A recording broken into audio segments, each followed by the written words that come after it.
최경영의 최강 시사.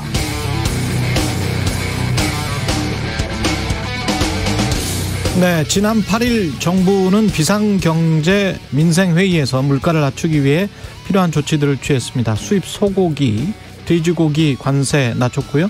정부가 비축해놓은 감자, 마늘, 고등어 같은 농수산물도 방출하겠다고 밝혔었습니다. 22일에는 농림부가 물가 낮추겠다면서 마늘에 저율 관세를 부과했습니다. 의도는 좋았죠. 그러나 마침 햇마늘 수매 시기를 맞은 산지 농민들이 반발할 수밖에 없게 됐습니다. 정부가 비축 물량 풀고 수입 마늘이 싸게 들어오면 국산 마늘 경매 가격도 떨어질 것이다. 그럼 그동안 지은 농사가 다 허사가 되어버릴 수 있다는 허탈감, 분노 때문에 농민들이 시위를 하게 됐습니다. 이렇게 어렵습니다. 경제정책은 늘 항상 부작용이 따릅니다. 오죽하면 미국 트루만 대통령이 이런 말을 했을까요? 제발 나에게 한편으론 이렇지만 다른 측면에선 저렇습니다 라고 말하지 않는 경제학자, 정말 단순하게 한쪽으로만 말하는 경제학자를 데려와 달라라고. 사실 이 반어적 표현에는 그런 경제학자는 없고 또 그런 경제정책도 존재할 수 없다는 뜻이 담겨 있습니다. 우리나라 대통령 후보들 모두 선거 때는 내가 집권하면 도랑도 치고 가재도 잡을 수 있는 것처럼, 경제 살리는 만병통치약을 본인만 가지고 있는 것처럼 다 그렇게 주장했습니다만, 경제도 정치도 그렇게 쉬우면 대통령 아무나 하죠. 깊이 고민해서 잘 설득하고 최대한 원만히 합의해 나가면서 차근차근 작은 일 하나라도 풀어나가는 정치, 그거 말고 정치에 다른 길이 있을까 싶네요.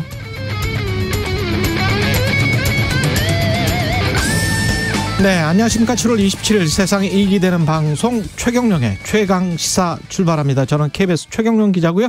최경영의 최강시사 유튜브에 검색하시면 실시간 방송 보실 수 있습니다. 문자 참여는 짧은 문자 50원, 긴 문자 100원이 드는 샵 9730, 유튜브 무료 콩 어플 많은 이용 부탁드리고요.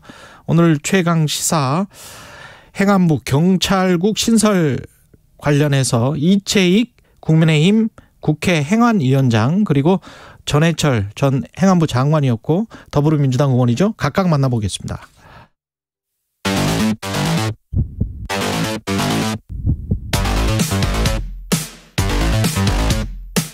오늘 아침 가장 뜨거운 뉴스 언박싱. 네, 뉴스 언박싱 시작합니다. 민동기 기자, 김연아 시사평론가 나와 있습니다. 안녕하십니까? 안녕하세요. 경찰국을 신설하기로 국무회의에서 통과가 됐습니다. 행안부의 경찰국을 신설하고요. 경찰 인력 13명을 증원하는 게 핵심입니다. 통상 40일 정도 입법 예고 기간을 거치는데 4일로 줄인 속도전으로 처리를 했고요. 다음 달 2일 공포 시행이 될 예정입니다.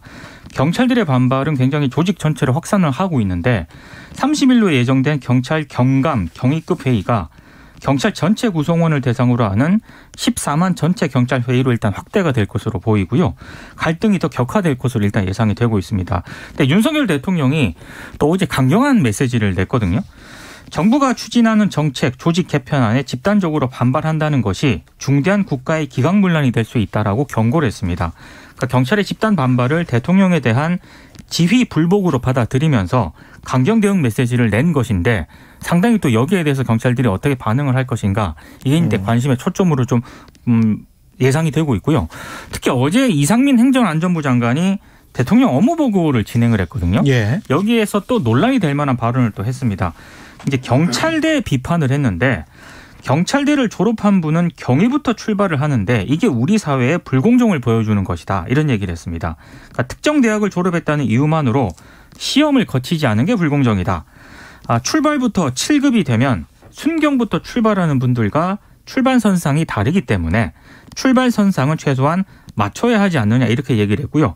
여기에 또 윤석열 대통령이 이상민 장관의 경찰대 비판에 힘을 실어주는 발언을 하면서 이 문제가 또 다른 논쟁이 좀 되고 있습니다.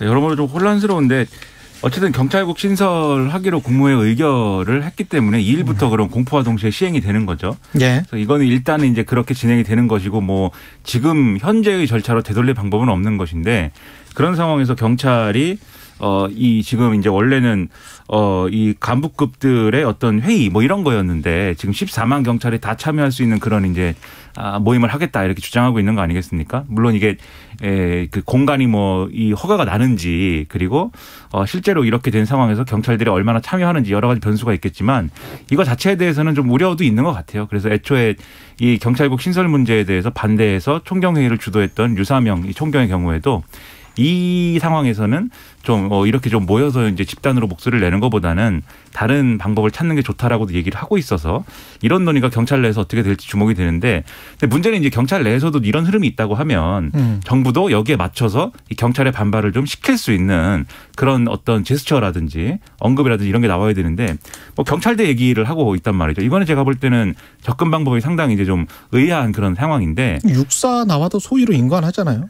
그렇죠. 그러니까 이게 이런 문제는 있습니다. 물론 경찰대 출신들이 이제 경찰 내에 요직을 독식을 하고 그게 일종의 경찰대 카르텔 뭐 이렇게 되고 그게 또 다른 내부의 권력기관화 되고 뭐 이런 것들이 그동안 비판의 소재였던 건 분명한 사실이에요. 근데 그러면 행정고시나 재경고시 출신들이 마피아가 되는 것들은 문제가 아닙니까? 그것도 문제죠. 그렇죠. 그러니까 검사들이 본인들은 5급 뭐 똑같은 사실은 그 행정고시하고 똑같은 건데 본인들 고등고시 뭐 하면서 4급으로 어물쩍하면서 그런 식으로 계속 승진을 해왔었잖아요. 4급 네. 사실상 4급으로 시작을 하는 거예요. 검사는. 네. 그래서 그거는 검사고 네. 제가 말씀드리는 거는 그런 문제가 있는데 인사 문제가 있는데 근데 그건 예를 들어서 그거는 인사를 좀 더 그러면은 이제 경찰대 출신이 아닌 사람들에게도 좀 이렇게 인사의 기회를 넓힌다거나 이런 방식으로 풀 문제지 경찰대를 졸업을 하면은 자동으로 7급이 되는 게 문제다라고 얘기를 하면은 지금 말씀하신 대로 그럼 육사도 문제고 뭐 다른 이 직급의 문제 몇 급이냐를 따지는 문제에 있어서 모든 고시가 문제죠. 그렇죠. 그럼 다 9급에서 시작해야죠. 뭐. 그렇죠. 그럼 이 문제 제기가 이제 옳은 거냐. 당연히 이렇게 의문을 가질 수밖에 없어요. 그러니까 인사를 좀 더 이렇게 좀 인사의 기회를 넓히겠다 이런 게 아니잖아요. 지금 경찰대를 개혁하겠다 이렇게 나와버리는 거잖아요. 그럼 이 의도는 뭐냐 그러면 여기에 대해서는 결국 경찰들에게 주는 메시지다. 이렇게 해석을 또 하는 겁니다. 평론가들이. 갈라치기라고 볼 수밖에 없어요. 그렇죠. 경찰 내부망에서도 본질 벗어나서 특정 출신과 일반 출신의 분열을 유도하는 전형적인 전술이다. 그렇죠. 지금의 반발은 경찰대 출신들이 주도하고 있는 거고 그럼으로 인해서 경찰대 카르텔은 또 공고화될 것이고 오히려 지금 같이 반발하고 있는 비경찰대 출신들은 앞으로 경찰대 출신들한테 이용만 당하고 나중에 봐라 어떻게 되는지 이런 메시지로 읽히거든요. 오히려 정부를 지지를 해야 비경찰대 출신들에게도 기회가 많아진다. 이 얘기하는 걸로 보이는데 그렇다고 하면 저는 경찰들이 거기에 대해서 더 반발할 수 있는 상황이 되는 거 아니냐라는 그런 우려가 들고 그리고 그런 접근 방식이 맞는 거냐. 굉장히 좀 뭐랄까요. 어떻게 보면 그런 해석이 제가 지금 말씀드린 해석이 맞다 그러면은 굉장히 좀 어떻게 보면은 좀 이 악질적인 거 아닙니까? 이런 태도는 이런 방식은 아니다라는 걸 오히려 설명해 줄 수 있는 그런 메시지가 필요한데 여러모로 의문입니다. 그 이상민 행안부 장관은 그 이 경찰의 우려는 다시 이제 본원적으로 돌아가 보자고요. 경찰의 우려는 정부가 경찰을 장악해서 경찰의 독립성을 훼손하면 그건 문제다. 네. 그렇기 때문에 경찰국 신설을 반대한다. 그렇죠. 아니면 최소한 40일 동안 뭐 충분히 논의를 해보고 네. 어떤 방식으로 경찰이 견제나 통제가 될지 다른 장치들을 한번 구상을 해보자. 뭐 이런 거 아니겠습니까? 그렇죠. 그래서 이상민 행안부 장관이 수사에 대한 간섭이라든지 치안에 대한 지휘나 간섭이라든지 그런 것과는 전혀 상관이 없다는 걸 알게 될 것이다. 이렇게 다독이는 말을 했어요. 그런데 또 개인적으로 당연히 행안부 장관이 치안 업무를 수행할 수 있다. 그 보는 견해라고 본인이 또 이야기를 했어요. 그러면서 또 기자들이 물어보니까 그러면 큰 사건이나 경찰 고위직 관련 사건은 수사를 한다 안 한다 수사해라 이런 식으로 말할 거냐 유효한가 그렇다.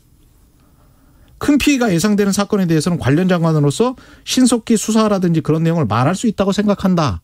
이렇게 또 이야기를 했거든요. 그러니까 본인이 수사지를 사실상 하겠다는 이야기잖아요. 이게 지금 행안부 장관이. 그러면 경찰들이 느끼는 그 불안 그리고 경찰이 이야기하는 그 명분 경찰의 독립성을 훼손하고 정부에 의해서 좌지우지 되는 것 아니냐. 이 말을 확인시켜주는 인터뷰들을 또 본인 스스로 해버렸거든. 한편으로는 아니라고 하면서. 그럼 어떤 말을 믿어야 될지 헷갈릴 수밖에 없고 이렇게 되면 당연히 경찰들에게 빌미를 줄 수밖에 없는 거 아닙니까? 행안부 장관 자체의 발언들이. 특히 이제 이렇게 속도전을 내는 이유가 뭐냐. 여기 이제 의문부호가 찍히는 거 아니겠습니까? 그렇죠. 이게 네. 정부조직법을 개편을 해서 법을 개정해서 가는 게 아니라 시행령으로 가다 보니까 거기에 이제 다른 의도가 있다라고 하는 게 경찰들이 보는 좀 의문인 거죠. 그러니까 지금 말씀하신 이상민 장관의 말을 어떻게든 일관되게 해석을 해보려면 어떤 얘기냐면은 예. 일반적인 치안 사무에 대해서 행안부 장관의 권한이 있기 때문에 행사하겠다라는 얘기인 거죠. 그렇죠. 그런데 경찰국을 신설하는 것은 그 권한을 행사하는 것과는 관계가 없다. 이 얘기인 겁니다. 그러니까 그런 권한 행사하더라도 경찰국을 통해서 하지 않는다. 이런 얘기인데 그게 이 경찰국 설치에 대해서 문제 제기를 하는 사람들의 입장에서 보면은 별로 설명이 잘 되는 방식이 아니에요. 장관이 그렇게 할 건데 경찰국을 통해서 안 하겠다라는 게 무슨 의미가 있습니까? 그게 할 거다라는 게 중요한 거지. 그리고 그 할 거다라는 의지가 경찰국 설치를 통해서 더 확고해진다는 게 문제지. 오늘 언론들이 쭉 이제 이 문제에 대해서 접근을 하고 있는 걸 보면은 조선일보나 중앙일보나 이런 신문들은 경찰대 출신들의 내부의 독식이 심각하고 지금 상황도 경찰대 출신들이 이렇게 뭐 주도하고 있다. 뭐 이런 식으로 이제 기사를 쭉 썼는데 동아일보의 경우에는 좀 표정이 달랐어요. 동아일보 예를 들면은 뭐 논설위원 글을 보면은 다른 나라들의 제도하고도 비교를 해놨는데 예를 들면 영국, 일본, 미국 이런 다른 나라들 선진국들의 어떤 제도를 딱 보면은 자치경찰제라든가 또는 지금의 우리의 경찰위원회와 같은 방식으로 이런 방식으로 경찰의 권한을 통제하고 이 비대해질 수밖에 없는 경찰의 어떤 그런 것들을 견제하는 것이지 이 어떤 주무부처의 어떤 기구를 설치하거나 이런 방식으로 하는 거는 오히려 정부 권한을 확대하는 거고 정부의 경찰에 대한 어떤 통제권을 강화하는 것으로 일반적으로 생각하는 것이다. 그래서 우리의 경우에는 경찰위원회도 사실은 이 명확하게 권한을 충분히 행사하지 못하고 있고 또 자치경찰제는 사실상 없는 거나 마찬가지인데 그런 상황에서 경찰국 설치하면은 경찰 장악이라고 하지 누가 이걸 견제라든가 통제라고 보느냐 이런 내용이에요. 저는 충분히 이제 설득력이 있죠. 그렇죠. 다른 나라와 비교해도 지금 상황은 이제 좀 무리한 측면이 있는 것이기 때문에 경찰을 견제해야 되는 건 분명히 맞아요. 그렇죠. 그리고 수사권이 비대하게 넘어갔기 때문에 그걸 어떻게 통제할 것이냐, 견제할 것이냐. 근데 그거를 어떻게 하면 민주적으로 독립성을 훼손하지 않는 범위에서 할 것인가.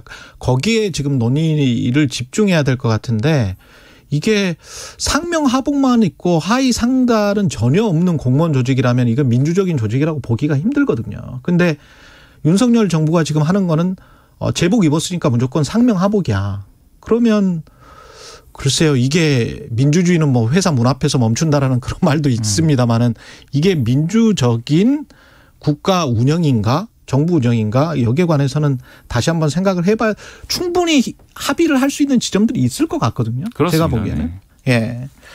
관련된 것들 법적인 문제들까지는 이따 의원들에게 좀 여쭤보도록 하고 윤석열 권성동 그 대통령과 당의 원내대표 사이에서 문자가 왔다 갔다 했는데 그걸 그 카메라가 포착을 했습니다. 카메라가 포착을 한 건지 포착을 당하도록 한 건지는 뭐 여러 해석이 나오긴 합니다만 예. 어제 경제 분야 대정부 질문이었는데 이 경제 분야 대정부 질문은 사라지고 이 문자만 남은 것 같습니다. 그러니까 윤석열 대통령이 이준석 국민의힘 대표를 향해 내부 총질이라 하던 당대표라고 표현한 문자 메시지가 공개가 됐습니다. 권성동 국민의힘 대표금 원내대표의 휴대전화 화면을 이 국회 사진기자단이 촬영을 했거든요. 근데 여기 보면은 대통령 윤석열로 표시된 발신자가 우리 당도 잘하네요. 계속 이렇게 해야 내부 총질이나 하던 당대표가 바뀌니 달라졌습니다. 이런 메시지를 보낸 것으로 나와 있습니다. 여기에 대해서 이제 이 권성동 원내대표가 대통령님의 뜻을 잘 받들어 당정이 하나 되는 모습을 보이겠습니다라고 답을 하는 그런 문자가 있고요. 여기에 강기훈과 함이라는 문자를 적어 넣는 중에 사진이 찍혔거든요.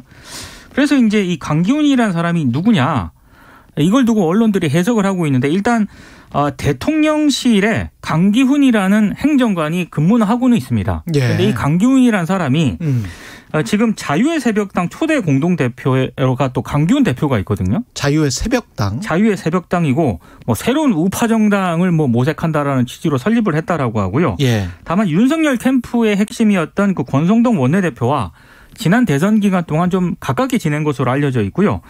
여러 강기훈 대표와 자유의 새벽당. 그렇습니다. 여러 청년 정책과 관련된 조언을 했다라고 합니다. 이제 언론들이 이렇게 그 강기훈이 이 강기훈 아니냐 이렇게 해석을 하면서도 동일 인물인지는 아직 확정을 하지는 않고 있는 그런 상황입니다. 그러니까 이 문자 내용 때문에 여러모로 이제 좀 말들이 많아요. 그러니까 윤석열 대통령이 이준석 대표에 대해서 평소에 어떻게 생각했는지를 나타내는 그런 말이기 때문에 그런 걸로 받아들여지기 때문에 내부 총질이나 하는 당대표. 그렇죠. 그 말이 많죠. 근데 일단 권성동 원내대표하고 당은 뭐 그렇게 해명을 했죠. 이게 윤석열 대통령이 내가 이준석 대표를 내부 총질이나 하는 당대표라고 생각한다. 이게 아니고 내부 총질이나 하는 당대표, 다운표가 생략됐다는 거죠. 그런 말이 있는데 그 하여튼 바뀌니까는 당이 달라졌네요 라고 얘기했다는 건데 저는 뭐 본심이 뭔지는 윤석열 대통령의 말을 들어봐야 될 것 같지만 저는 이준석 대표하고 뭐 불편한 관계다 이런 건 모르는 사람은 없지 않습니까? 예. 그래서 뭐 이준석 대표를 믿고 정치권에 들어온 이런 청년 정치인 등등은 상당한 실망감을 표출하고 있지만 저는 이 부분이 좀 충격적이라기보다는 다른 부분들에서 상당한 좀 의문이 지금 생겨요. 뭐냐면 윤석열 대통령의 이 메시지의 핵심은 지금 권성동 대표 체제 잘하고 있다는 거거든요. 그렇죠. 그런데 그러면 그동안 권성동 직무대행 체제가 했던 일, 냈던 메시지 그리고 추진해 왔던 것들을 돌이켜보면은 어떤 것들을 잘했다고 하는 거냐에는 상당한 좀 의문이 있습니다. 지금까지 권성동 직무대행 체제가 이제 내왔던 어떤 메시지라는 것은 지금 이 경찰국 신설에 대해서 경찰대 특정한 어떤 경찰대 출신들이 주도하는 어떤 그런 상황이다라고 주장한 거 그리고 경찰위원회는 민변이 장악을 해가지고 특히 그 중에는 뭐 사상적으로 좀 불순한 사람도 있어서 경찰위원회 체제는 좀 안 된다라고 지금 주장한 거. 그다음에 공영방송에 대해서 언론노조가 장악한 방송이다 뭐 이렇게 주장한 것들 뭐 이런 것들인데 이런 방식으로 국정 운영하는 것은 너무 갈등 유발적이 아니냐라는 지적들이 있었거든요. 근데 그게 아니라 이런 건 잘하고 있다라고 얘기한 거니까 이것도 대통령의 정말 본심인가 이런 데 있어서는 상당한 우려가 생기고 그리고 지금 강기훈 씨에 대해서 말씀하셨는데 이분이 지금 쭉 말씀하셨지만 언론이 평가하기로는 그 말씀하신 그 당이 자유의 새벽당이라는 이 조직이 대한우파를 뭐 지향하는 당이다 이렇게 언론들은 평가를 하고 있어요. 실제 그런 건지 모르겠는데. 근데 이제 대한우파라고 하면은 지금 국민의힘에 있는 정치인들을 뭐 대한우파라고 부르지는 않잖아요. 예. 본질적으로 그게 뭐냐는 별개로 하고 대한우파라는 거는 우파보다도 뭔가 더 이제 극단적인 어떤 포지션을 취하고 있는 어떤 사람들을 부르는 말이지 않습니까? 어떤 방식으로든. 예를 들면 미국에서는 트럼프 행정부 때 트럼프 리더십을 대한우파라고 한 거잖아요. 공화당과도 달라서. 근데 그런 분이 혹시 대통령실에 있고 이 심지어 권성동 대통령실에 있는 게 아니고 예, 그 행정관은 아니죠. 그러니까 그 행정관은 아니고 그러니까 대통령실에 예. 강기훈이라는 행정관이 근무하고 있는데 그 사람은 아니에요. 아직까지 이게 확인이 된 건 아닙니다. 예. 근데 어떤 언론은 또 그 사람이다라고 쓰기도 해가지고 아 그래요? 어떤 언론은 그렇게 썼습니다. 근데 이제 언론의 보도가 좀 그런 부분이 말씀하신 대로 추정된다도 있기 때문에 네. 확인을 예. 해봐야 되겠지만 만약에 그렇다고 하면은 심각한데 그러면 이준석 대표하고는 거리를 두는 윤석열 대통령이 권성동 직무대행과 이 강기훈이라는 사람하고 이 권성동 원내대표가 쓰려고 했던 말은 강기훈과 함께 들어가겠습니다 같거든요. 그렇죠. 제가 추정할 때는 네. 찾아뵙겠다라는 말 같거든요. 대통령 지근거리에 있는 인물들은 그럼 어떤 사람들인 거냐에 대해서 좀 의문이 남는 거고 그런 그러니까 걸 종합을 해보면 그 강기훈이 아닐 가능성이 분명히 있기 때문에 네. 그렇습니다. 예, 그러니까 강기훈 행정관인지 아니면은 이름이 또 흔한 이름이에요. 자유의 새벽당 강기훈인지. 네. 근데 자유의 새벽당을 제가 새벽에 홈페이지를 새벽에 자유의 새벽당을 가서 찾아봤어요. 근데 아주 심각한 내용 중에 하나가 대한민국 임시정부의 법통을 잇게 되는 게 우리나라 헌법 전문에 나와 있잖아요. 네. 그걸 부정하고 있더라고요. 그러니까 48년 한반도 최초의 자유민주 국가는 대한민국이고 우리는 임시정부가 그때는 독립운동가들의 건국의지의 총화지 국가의 출발이 아니다 이렇게 하면서 헌법의 내용을 사실상 부정하고 있는 거예요. 강령 자체가. 그게 이른바 뉴라이트라고 하는 분들의 주장인데 그게 이제 당의 강령으로 돼 이게 있다라고 사실 역사적으로 보면 박정희 전 대통령이 이 임시정부의 법통을 빼버리고 3.1운동과 유신 때 유신헌법 만들 때 네. 3.1운동과 5.16 혁명정치를 거의 다 넣어버렸거든요. 네. 그러면서 전두환 때 또 3.1운동만 남고 그러면서 이제 군부 쿠데타 정권들이 이런 식으로 가져갔던 거예요. 그리고 이제 민주화 이후에 그 대한민국 임시정부의 법통이 초기에 만들어졌던 그 법통이 그대로 이어진 거거든요. 그래서 임시정부의 법통을 이거를 인정을 지금 헌법 전문에 나와 있는 거를 인정을 안 하는 식의 이런 강령이 있는 거를 보고 깜짝 놀랐고 그 강기훈이 이 강기훈이 아니기를 정말 바랍니다. 이런 생각 충분히 가질 수는 있는데 그게 그 집권 여당의 원내대표도 같은 생각이 아니기를 바라고요. 그러니까 대통령실이 정확하게 해명을 하는 게 필요하고요. 만약에 동일 인물이라면 이게 이제 또 연상이 되는 거 아니겠습니까? 그렇죠. 극우 유튜버 친누나 그렇죠. 사표 냈고 그렇죠. 여러 가지 사적 채용 논란 또 불거졌었던 그런 것들과 이제 오버랩이 되면서 지금 대통령실이 지금 제대로 된 이런 상황인 거냐는 의문을 가지게 되는 거죠. 이런 생각은 조금 일반적으로 받아들이기는 힘들다고 봅니다. 사상의 자유는 있으니까 어떤 생각을 가지시든 상관은 없지만 그리고 저는 문자 중에서 가장 충격적이었던 거는 내부 총질이나 하는 당대표가 아니고 그 뒤에 대통령님의 뜻을 잘 받들어. 그렇죠. 네. 이게 정말 충격적이었어요. 권성동 원내대표의 답이죠, 그게.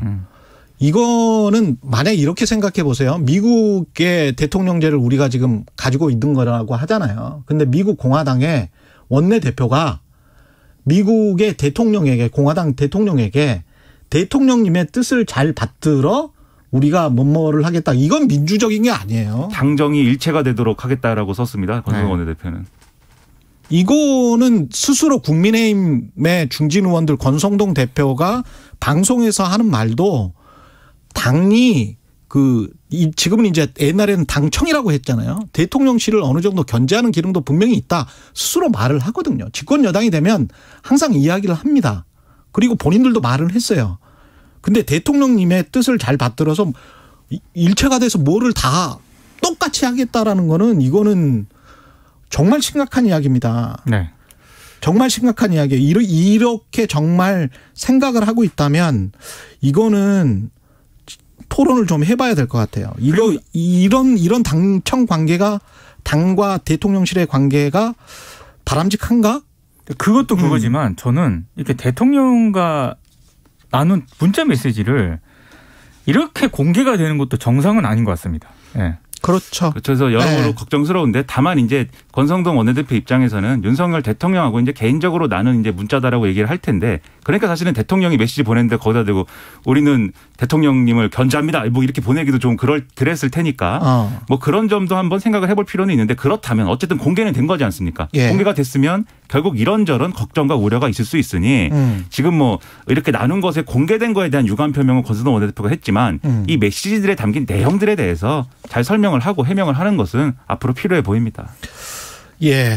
그리고 속보가 지금 들어와 있습니다. 14만 경찰 회의 하기로 했었던 거 있잖아요. 네. 자진 철회했습니다. 사회적 비난의 우려 때문에 회의를 처음 제안했던 김성정 경감이 자진 철회했고 경찰 내부망에 공지를 했고 법령이 국회에 통과돼서 사회적 해결 방법은 없어졌지만 국회가 어떻게 입법을 할지 그렇죠.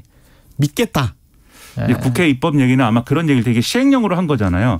그럼 지금 이제 국회법상에 이제 상위법하고 맞지 않는 시행령에 대해서는 국회가 물어볼 수 있게 돼 있습니다. 문제 제기할 수 있게 돼 있는데 지금 민주당은 그걸로 일단은 해결할 수 있는 문제다라고 첫 번째로 얘기를 하면서도 두 번째로 그걸로 해결이 안 되면 지금 국회법 개정안이 있어요. 아예 잘못된 시행령. 그러니까 상위법하고 충돌하는 시행령은 국회가 개입해가지고 고칠 수 있도록 하는 그런 개정안을 추진하겠다까지 얘기하고 있어서 그런 것에 한번 기대해보는 쪽으로 아마 여론을 좀 모으자라는 취지 같은데 그건 이제 민주당의 대응에 그럼 달린 거겠죠. 권은희 의원 같은 경우 국민의힘 의원이긴 그렇습니다. 합니다만 예, 비슷한 얘기를 했거든요. 그래서 아마 국회에서 굉장히 아마 치열한 논의가 좀 있을 것 같습니다. 위헌의 가능성 정부 조직법과 관련해서 네. 이따 좀 물어볼게요. 뉴스 언박싱 민동기 기자 김민아 평론가였습니다. 고맙습니다. 고맙습니다. KBS 1라디오 최경영의 최강시사 듣고 계신 지금 시각 7시 44분입니다. 어제 중복더위에 이어서 오늘도 무더위 속 내륙 곳곳에 소나기가 오겠습니다. 서울은 밤새 기온이 26도를 웃돌았습니다. 동해안과 제주도를 제외한 전국 대부분 지역에 폭염특보가 내려진 가운데 대구와 경북 칠곡, 예천, 의성은 폭염경보가 발효 중입니다. 한낮에 서울과 대전이 32도, 광주 31도, 춘천, 대구, 전주가 33도 안팎까지 오르겠고요. 자외선 지수와 오존 농도가 높겠습니다. 수도권은 오전까지 초미세먼지가 많겠는데요. 이 대기오염물질이 강한 햇빛과 만나 낮에는 인천과 경기 남부의 오존 농도가 매우 나쁨 단계까지 오르겠습니다.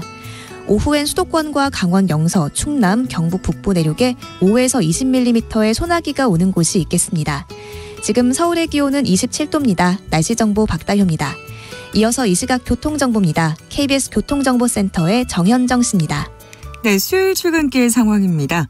먼저 경부고속도로인데요. 서울 방향으로 수원부터 막히기 시작했고요. 수도권 구간인 양재 부근에서 반포까지 6km가량 정체입니다. 반대 부산 쪽입니다. 한남에서 서초까지 천천히 가고요. 신갈분기점에서 수원까지 정체 이어져 있습니다. 경인고속도로도 서울로 들어오는 차들이 많은데요. 서인천에서 부평까지와 부천에서 신월까지 제속도 못 내고 있습니다. 반대 인천 방향은 인천 요금소 부근에서 서인천까지 제속도 못 냅니다. 서해안고속도로 상황 목포 방향인데요. 팔곡분기점에서 용담터널까지와 매송휴게소 부근에서 비봉까지 정체고요. 팔탄분기점에서도 짧은 정체 보입니다. KBS 교통정보센터에서 정현정이었습니다.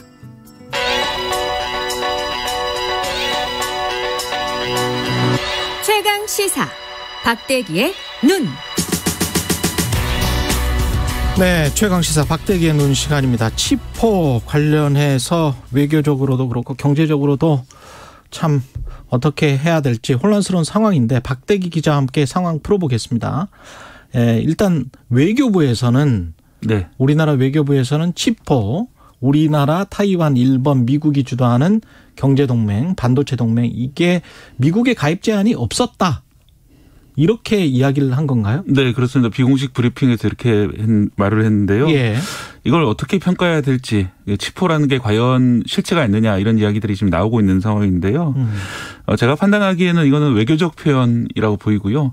외교부가 외교적 표현을 한 거다? 예. 그렇죠. 이제 외교부에서 비공식 브리핑 하는 걸 보면은 기자들하고 좀 선문답 하는 것 같기도 하고 스무고개 하는 것 같기도 하고 이렇게 하는데 엄밀하게 말해서 치포라는 형태의 동맹 가입 요구는 없었다. 이렇게 이해를 하시면 될 것 같습니다. 이 치포에 이제 가입할 것으로 예상되는 국가가 우리나라와 타이완, 일본, 미국인데 예. 특히 타이완 같은 경우에는 중국이 국가로 인정을 안 하잖아요.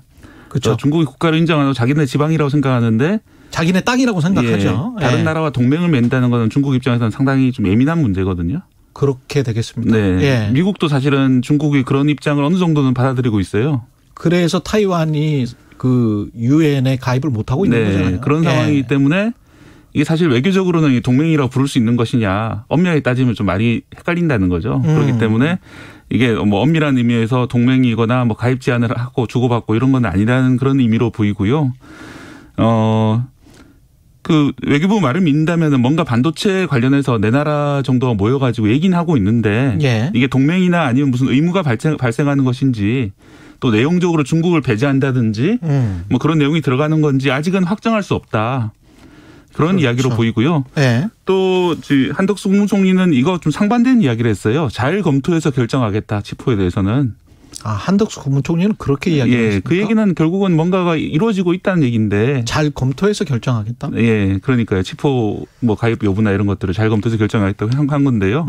뭐 그런 걸 볼 때는 뭔가 이야기가 진행되고는 있는데 흔히 생각하는 동맹의 형태가 될 것인지 아닌지 아직은 좀 알 수 없는 전 단계라고 보입니다. 그렇죠. 그리고 동맹이라고 했을 때 그게 배타적 동맹인지 네. 아니면은 밖에 열려져 있는 건지 그러니까 가장 우리가 걱정하는 건 사실은 중국의 반도체를 한 50% 정도 팔고 있기 때문에 네, 중국 홍콩 포함하면 60%가 중국으로 수출이 됩니다. 예. 그렇죠. 중화권에 그 정도로 팔고 있기 때문에 네. 그게 혹시 뭐 제한되는 그런 네.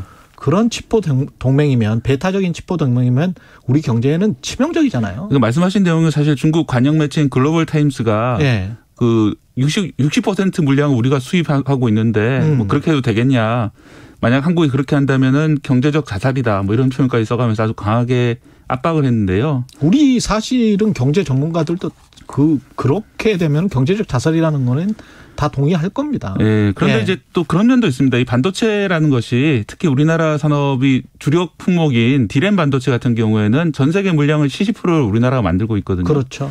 그리고 우리나라 회사 말고 미국의 마이크론이라는 회사가 있는데 마이크론 테크놀로지. 예, 거기랑 합치면은 전 세계 물량의 95%를 우리나라 두 회사와 마이크론 총 세 회사가 만들고 있습니다. 그건 예. 독과점 시장이기 때문에 중국에서 더 이상 한국산 반도체를 안 받겠다 하기는 사실상 어렵습니다. 왜냐하면은 그렇다면 디램을 구할 방법도 없고. 그렇죠. 5% 정도 소수로 디램을 만드는 곳이 있지만 대부분 기술 수준이 아주 떨어지는 곳들이기 때문에 그런 것들로 물건을 만들 수는 없거든요. 네. 그래서 이 반도체 분야에서 중국이 그렇다면은 이제 더 이상 뭐 수입을 금지하겠다 뭐 이런 식으로 나오지는 않을 겁니다.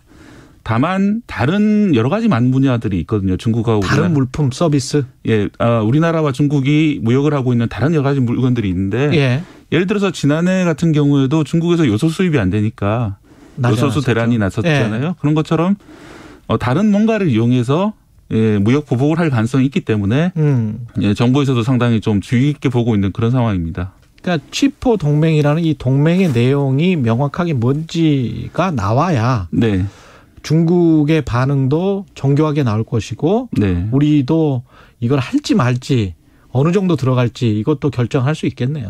지금 이제 돌아가는 모습을 보면은 네. 미국에서 뭔가를 요청을 했고 아마 우리나라는 가서 그런 이제 중국을 덜 자극시키는 방향으로 치포를 좀 내용을 채워가지 않을까. 그렇겠죠. 예, 반도체 협력을 하긴 하되 그렇겠죠. 배타적인 내용을 좀 줄이고 반대로 이제 다른 것들을 들어주고 뭐 다른 쪽으로 협력하는 쪽으로 이렇게 바꾸지 않을까 싶은 그런 느낌이 드는 그런 상황입니다. 현명하게 잘 검토해서 결정을 해야 될 것 같은데 다른 산업 분야에서 이제 보복카드를 꺼낼 수 있다라고 했잖아요. 네. 그런 게 뭐가 있을까요? 대표적인 경우가 2차 전지가 있겠죠. 아, 전지. 네, 저도 전에 말씀드렸는데 우리나라 전지 리튬, 코발트라든지 이런 것도 대부분들이 원래는 콩고라든지 호주라든지 이런 데서 많이 나오긴 하는데 광물이 그런 것들을 정련 재련하는 과정들이 중국에서 다 이루어지기 때문에 예. 대부분의 재료가 중국에서 들어오고 있습니다. 그래서 만약에 중국에서 2차 전지 재료 공급을 막는다면은 우리나라 업체들이 큰 타격을 받을 수 있는데 예.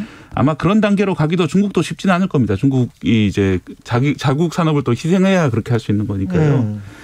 다만 이제 뭐 이렇게 아주 극단적인 상황까지 계속 그 진전이 된다면은 어떤 사드 보복이라든지 뭐 그런 데 한번 경험을 해봤듯이 그렇죠. 어떤 식으로 다른 식으로 뭔가를 좀 할 수 있는 그런 점들이 우려돼서 그래서 과기부 장관이나 산업부 장관의 말이 들어오면 치포에 대한 질문을 받으니까 다른 산업에 미칠 영향력을 생각해봐야 된다, 따져봐야 된다, 신중하게 결정하겠다 이런 내용들을 말하거든요.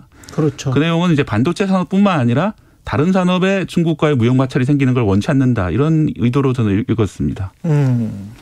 이게 중국은 만약에 이렇게 이제 동맹을 공고히 치포 동맹을 공고히 해 나가면 서방 진영이 네. 뭘 걱정을 합니까? 그 중국은 이제 반도체 굴기라고 해가지고 반도체 산업에서 자립을 하고 다른 뭐 2차 전지라든지 다른 산업에서 했던 것처럼 자기네의 제조 기반을 탄탄하게 하고 세계 시장을 지배하고 싶어해요. 하지만 이 반도체 기술이라는 게 사실 미국에서 온 것들이거든요. 미국이 다 개발했던 미국 기업들이 개발했던 것들이고 미국이 1970년대 만들다가 일본에 넘겨줬고 또 일본이 너무 크니까 또 일본을 미국이 타격해서 결국 우리나라에서 성장할 수 있는 발판을 만들어준 그런 산업인데 그렇죠. 지금도 핵심 기술이라든지 핵심 장비 또 어플라이드 머티리얼스라는 아주 커다란 장비 회사가 있는데요. 맞아요, 다 미국 맞아요. 회사들이고요. 그런 상황이기 때문에 중국이 반도체 산업을 키우기 위해서는 미국 기술과 장비가 필요한 상황인데 바로 그 점을 이용해가지고 미국에서는 중국으로 장비를 더 이상 안 보내고 기술을 안 보냄으로써 중국이 생각하고 있는 반도체 뭐 도약 이런 것들을 막으려고 하는 미국의 의도가 있습니다. 그게 반도체를 만들 수 있는 최신 설비 자체를 앞으로는 이제 팔지 않겠다 중국에는. 네, 지금은 이제 EUV 노광 장비라고 첨단 공장에 들어가는 장비는 이미 반입이 금지돼 있는데요, 중국 쪽으로. 아, 이미 반입이 금지됐군요. 그 외에 일반 장비들도 반입을 금지하려고 하는 것이 아니냐 그런 내용들이 치포에 들어가는 것이 아니냐 이런 우려들이 중국 쪽에서 나오고 있습니다. 어떻게 보면 고래싸움의 새우등이 안 터지면서 최대한 우리는 이익을 가져갈 수도 양쪽으로부터 다 가져갈 수도 있을 것 같은데 그게 제일 좋은 시나리오긴 한데 어떻게 보세요? 이게 사실은 어떻게 타결하느냐에 치포에 만약 들어가게 된다면은 그 내용을 어떻게 가져가느냐에 따라서 꼭 나쁘지만은 않을 수도 있습니다. 예를 들어서 삼성전자의 통신장비 사업부가 있는데요. 맞아요. 네, 상당히 그 중국 업체들 화웨이의 저가 공세에 밀려가지고 몇 년 동안 상당히 힘들었습니다. 그런데 갑자기 미국에서 화웨이를 규제한다고 하니까 사실 제가 들은 얘기는 삼성전자의 일부 직원은 만세를 불렀다고 그래요. 아, 우리가 살아날 수 있겠구나. 그래서 그 뒤로도 상당히 실적이 좋아졌거든요. 그렇죠. 그런 것처럼 이 반도체 산업이라는 게 중국이 맹추격을 할 수 있는 상황이었는데 최근 몇 년 동안 미국의 규제 때문에 상대적으로 중국 업체들이 크지 못해서 우리 업체들이 반사이익을 본 면이 있거든요. 예. 예, 그런데 이제 그런 반사이익에 대한 비용 청구서가 이번에 치포라는 형태로 날아온 것 같습니다. 마지막으로 삼성전자가 세계 최초로 3나노 공정 파운드리 네. 이 반도체 출하했다고 하는데 의미가 있습니까? 예, 간단하게. TSMC에 대해서 좀 기술적으로 뒤지고 있다는 평가를 많이 받았었는데 그랬죠? 처음으로 앞질렀다는 점은 의미가 있지만 우리나라 삼성전자 파운드리가 그동안 불량률이 너무 높아가지고 많은 주요 고객들을 잃고 있었거든요. 아, 그랬습니까? 예, 그래서 네. 좀 어려운 상황입니다. 그래서 앞으로 좀 시장을 개척해야 되는 상황이고 마냥 긍정적이지만은 않는 그런 상황입니다. 아, 이제 시작이다? 네. 네. 지금까지 박대기의 눈 KBS 박대기 기자였습니다. 고맙습니다. 고맙습니다. 작은 가게에서도 큰 꿈을 꿀 수 있게 모두 함께 문화를 누릴 수 있게 혁신으로 내일을 바꾸고 희망으로 세계를 밝힐 수 있도록 국민이 진정한 주인인 나라로 새롭게 도약합니다. 다시 대한민국 국민이 주인인 나라. 1966년 7월에 떠났어요. 극동에서 온 천사, 간호사를 왜 천사라고 그러잖아요. 2022 KBS 연중기획 기억을 기록하다. 외국에 떠나보면은 애국심이 생깁니다. 제 기숙사가 베란다에 나가면은 라인강이 보였어요. 배가 얼마나 많이 다니는지 그때 꿈꿨어요. 한강의 기적이라는 말을 들을 수 있을까 하고 당시 나는 코리아라는 나라에서 왔다 그러니까 코리아는 잘 모르겠다고 그 사람들은 동양 사람을 그 도시에서 우리를 처음 본 거예요. 2003년 이후에 내가 독일에 여행 간 적이 있어요. 택시를 타면은요 어디서 왔느냐고 그러면 한국 그러면은 다 잘 알아요. 나 옛날에 여기서 간호사로 일했어. 그러면은 한국 좋은 나라라고 다 그렇게 칭찬하고 정말로 격세지감이죠.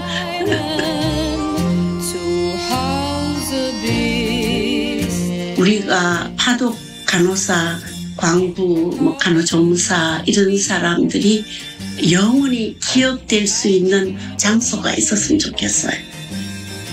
파독 간호사 김병현 씨는 기억합니다. 60여 년 전 한국은 독일로 만여 명의 간호사를 파견했습니다. 낯선 동양에서 온 백의 천사들. 그들은 강인함과 성실함, 책임감 덕분에 코리안 엔젤로 불렸습니다. 그리고 고희를 넘긴 그들의 백발은 대한민국 경제와 외교의 역사가 됐습니다. 당신과 대한민국의 기억, KBS가 기록합니다.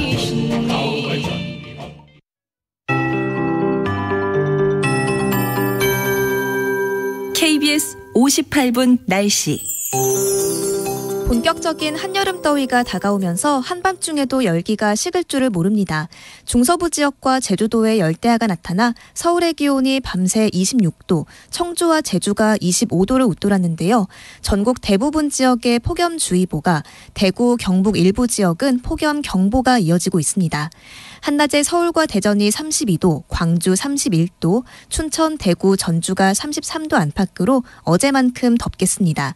하늘엔 가끔 구름만 지나면서 볕이 강하겠고 서해안과 충청 이남으론 자외선 차단에 더욱더 신경을 써주셔야겠습니다. 한동안 공기질이 깨끗했는데 오늘은 수도권에 먼지가 좀 많습니다. 오전까지 서울, 인천, 경기 남부의 초미세먼지 농도가 높겠고요. 이 중 인천과 경기 남부는 낮 동안 오존 농도가 매우 나쁨 단계까지 오르겠습니다. 서해안 지역을 중심으로 온 바다 안개가 유입돼 시야가 답답한 구간이 있습니다. 오전까지 교통안전에 유의해 주시고요. 오후엔 대기 불안정으로 인해 수도권과 강원 영서, 충남, 경북 북부 내륙에 5에서 20mm의 소나기가 오는 곳이 있겠습니다. 내일은 주로 경상권에, 금요일인 모레는 수도권과 강원 영서, 충청 이남 곳곳에 소나기가 오는 곳이 있겠습니다. 지금 서울의 기온은 27.2도, 습도는 77%입니다. 박다효입니다.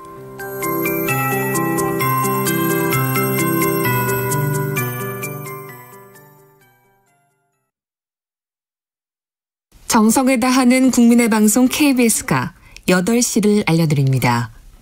AM 711kHz, FM 97.3MHz, KBS 1라디오입니다. HLKA.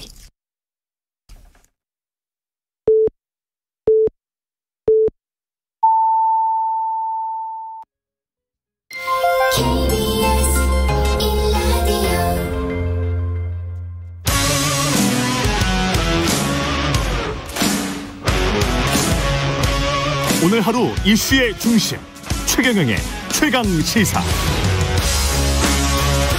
네, 행정안전부 내 경찰국 신설과 류삼영 총경에 대한 대기 발령에서 촉발된 후폭풍이 일파만파 커지고 있는데요. 먼저 국회 행안위원장 맡고 있는 국민의힘 이채익 의원 전화로 연결돼 있습니다. 안녕하세요, 위원장님. 안녕하십니까. 이채익 행안위원장입니다. 예. 의원님, 지금 그래도 다행히도 14만 전체 경찰회의를 하기로 했다가 취소를 했습니다. 예. 예. 뭐 어떻게 일단 다행이라고 보시는 거죠? 정말 다행이죠. 예. 지금부터 우리가 대화로 우리가 이 문제를 해결해야 한다고 생각합니다. 그렇습니다. 예. 집단 반발을 그러나 여전히 이제 경찰 내부망을 보면 하고 있는 상황이고, 그리고 취소를 했습니다마는 국회에서 잘 해주기를 바란다. 이렇게 이제 어떻게 보면 국회의원들에게 책임을 넘긴 겁니다. 사실 이 국회라고 하는 논의장에 예. 우리 모두가 치열한 토론을 통해서 여러 가지 오해나 또 이견이 해소돼야 되는데, 예. 정말 불행하게도 국회가 2달 가까이 개점 휴업이 되고 국회가 개원되지 않아서 또 우리 주무행안위원회가 이 역할을 제대로 하지 못한 데 대해서 국민 여러분께 정말 송구하다는 말씀을 먼저 드립니다. 어떻게 다뤄져야 된다고 보세요? 국회에서는 이 문제가? 저는 이 문제는 이제 당장 8월 4일 날 윤희근 경찰청장 후보자 인사청문회가 있습니다. 예. 그래서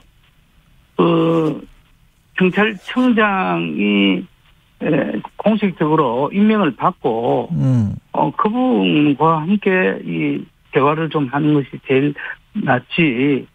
지금 이제 경찰청 차장이 이번에 청장 지명을 받아 있기 때문에 예. 어떻게 보면은 지금 좀 공백 상태이기 때문에 하루라도 빨리 인사청문회를 마치고 바로 경찰청장이 14만 경찰과 대화도 하고 또 국회에 나와서도 또 여러 가지 예산에 현안 질의도 하고 해서 걱정하는 부분이 최소화될 수 있도록 하여튼 논의회장을 최대한 빨리 만들겠다 하는 말씀을 드립니다. 경찰들이 걱정하는 어떤 독립성 침해의 우려, 이거는 타당하다고 보세요? 저는 이 부분에 대해서 첫째 너무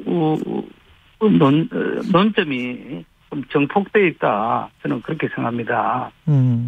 경찰의 중립성과 독립성, 공정성은 절대 훼손될 수도 없고, 또 정권이 이제 언론과 또 특히 지금 여소야대 정국에 어떻게 지금 정권이 이 경찰을 한마디로 말해서 정권의 입맛에 맞게 그렇게 통제한다든가, 인사를 통해서 경찰 조직을 무력화한다든가 그런 것은 상상할 수가 없다고 생각합니다. 너무나도 저는 이 갈등의 정폭 이 부분이 논점이 너무 정쟁화되어 있고, 예. 토론이 좀 부족하고 좀 우리가 평소에 좀 대화가 좀 부족했다는 그런 생각을 많이 갖습니다. 그래서 하여튼 이거는 토론하고 대화를 하다 보면은 서로의 그 불신이 좀 제거가 되지 않을까 저는 그렇게 생각합니다. 근데 그런 불신들이 촉발이 된 게 이상민 행안부 장관의 언행들도 보면 갑자기 또 경찰대 출신 이야기를 했단 말이죠. 근데 사실 이 경찰대 문제는 예. 어제 오늘의 문제 아니고 2019년도 그 문재인 정부 때 벌써 경찰대학 개혁 문제가 국회에 보고가 됐습니다. 그리고 그 당시에도 이 고위직 독점 문제라든지 폐쇄성 또 순혈주의 논란이 있었고요. 예. 그때 민주당 의원이 그 이종걸 의원 등 여러 의원들이 여기 보면은 이종걸 의원 등 김선미 의원 등 이런 분들이 경찰대학 설치법 이거를 법률로 제안하기도 했습니다. 그래서 이 경찰대 이 문제가 뭐 어제 오늘의 문제가 아니고 민주당 정부 때부터 이 문제가 꾸준히 제기됐던 문제고 그게 지금 뭐 이번 이 문제와 겹쳐서 문제가 되다 보니까 좀 중복된 부분이 있다 저는 그렇게 생각합니다. 그런 부분들은 이해가 갑니다만은 순경과 7급 공무원 경찰대학 뭐 졸업하자마자 이건 육사랄지 다른 대학이랑 비교를 했을 때는 타당하지 않은 지적처럼 느껴지던데 어떻게 생각하세요? 순혈주의를 제외한다고 하더라도 예. 그 순경 뭐 경찰대를 나온 사람이 경위로 시작해서 7급으로 시작하는 것 자체가 불공정이다. 이런 이야기를 했잖아요. 행안부 장관이. 거기에는 동의하십니까?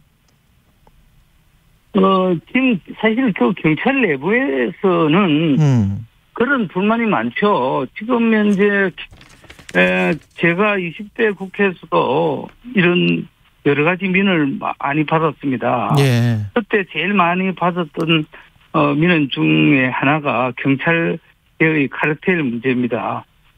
제가 경찰청으로부터 그 당시에 받은 자료에 의하면은 3%의 경찰대 출신 경찰이 경찰청 본청에 고위직이 한 40% 가까이 근무하고 있다. 이런 자료를 제가 받았거든요. 예.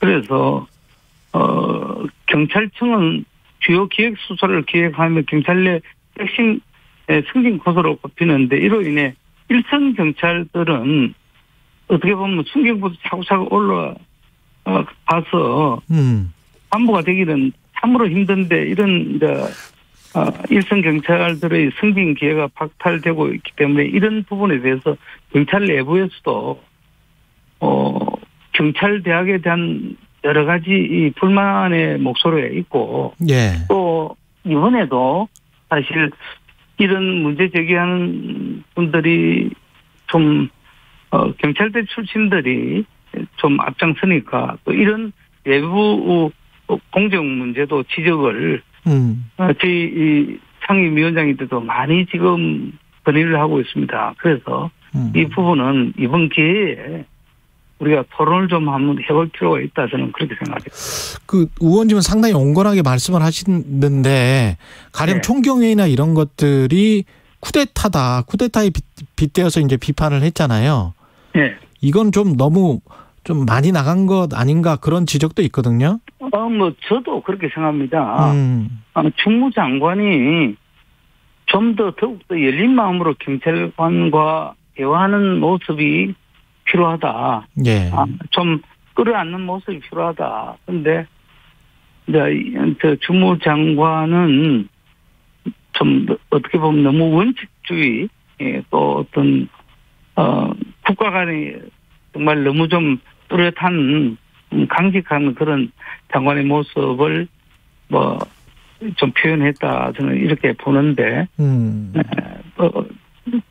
그 표현은 조금 과한 표현이 있다고 저는 생각합니다. 그래서 지금부터라도 주무장관은 열린 마음으로 경찰과 좀 대화하고 토론하고 그리고 경찰의 어려운 문제가 뭔지를 좀 더 들여다보고 할 필요가 있다. 저는 14만 경찰이 정말 어려운 여건 하에서 고생을 많이 하는 조직이라고 생각합니다. 예. 그래서 제가 20대 국회에서 직장협의회법도 제가 앞장서서 통과시키고 했는데 이번 기회에 경찰의 어려운 부분을 열린 마음으로 우리 국회도 좀 토론하고 듣겠습니다. 그리고 주무장관도 좀 더 경찰을 좀 끌어안는 모습을 또 그런 마음을 가져야 된다. 저는 그렇게 생각합니다. 그러니까 현재까지는 국가 기강 문란이나 뭐 이 정도 아닌 거죠. 어떻게 보세요?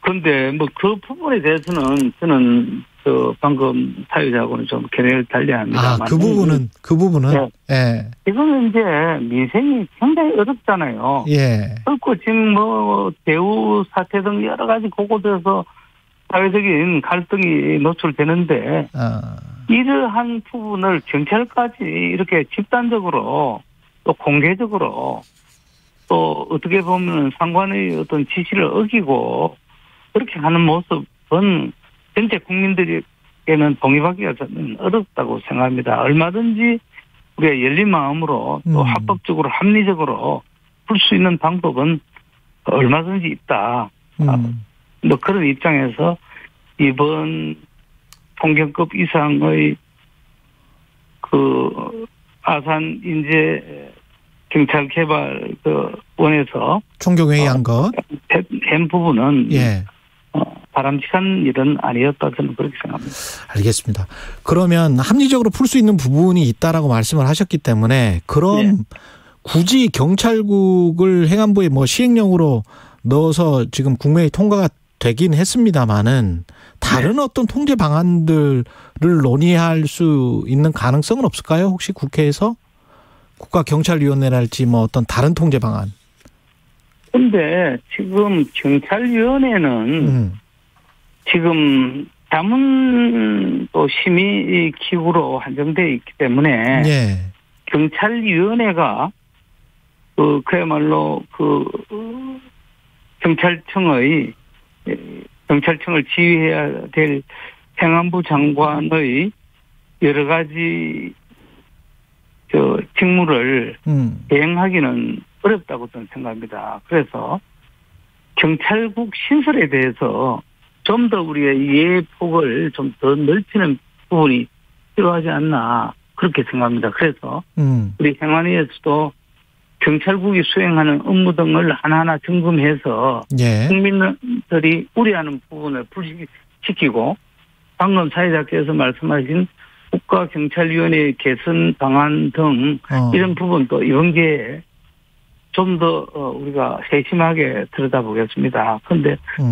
이번 이 경찰국 신설 문제는 어떻게 보면 지금까지 특히 그 문재인 정부 그 전 계속돼서 경찰 인사를 청와대 민정실 치안비서관 라인에서 거의 다 했잖아요. 저는 이 문제에 대해서 20대 때부터 계속 상임위에서 문제 제기를 했습니다. 그럴 때 사실 경찰들은 저희 이 주의 주장에 동의하지 않았습니다. 그런데 그럴 때는 그렇게 침묵하고 이번 이 부분에 이렇게 문제 제기를 하는 데 대해서는 저는 좀 경찰도 좀 냉정하게 들여다볼 필요가 있다. 어떻게 보면은 비정상을 좀 정상화하자는 취지인데 이게 너무 좀 왜곡 좀 받은 부분도 있다. 그렇게 해서 하여튼 뭐 경찰관 여러분들이 걱정하는 부분을 절대 기후로 생각할 수 있도록 국회 차원에서도 눈을 부릅뜨고 문제점이나 개선 방안을 철저히 점검해 나가겠다는 말씀을 드립니다. 경찰국은 신설하되 거기에서 국회에서 어떻게 하면 견제할 수 있는 방안이 있는지 검토하겠다 이런 말씀이시네요. 예. 근데 사회자님. 지금 말입니다. 그 경찰 지금 현재가 민주당과 전임 정부에서 추진한 형사소송법 및 검찰청법 개정을 통해서 지금 99.6% 사건에 대한 수사 개시 및 수사 정결권을 갖고 있습니다. 맞습니다. 그래서 엄청난 지금 이제 그리고 또 대공 수사권까지 다 지금 갖고 있는 거 아닙니까? 그래서 경찰의 비대진 권한을 통제를 해야 된다는 거에는 대부분이 다 동의할 거예요. 우리가 용어를 통제라고 저는 하는데 저는 동의하지 않습니다. 견제. 민주적으로 협력하고 서로 점검하고 또 견제할 수 있는 이런 시스템은 필요한 필요하다. 거지. 이게 바로 뭐 대통령께서도 말씀을 했지만 국가가 이런 국민의 권익이 조금 더 침탈되지 않도록 하는 그 역할을 하는 것은 나는 국가가 당연히 해야 할 일이다. 그래 보는데 예. 이해합니다. 그 부분에 예. 조금 더 걱정하는 부분이 현실이 되지 않도록 우리 국회 차원에서 이거는 뭐 여야의 당리당략으로 접근할 일은 아니다.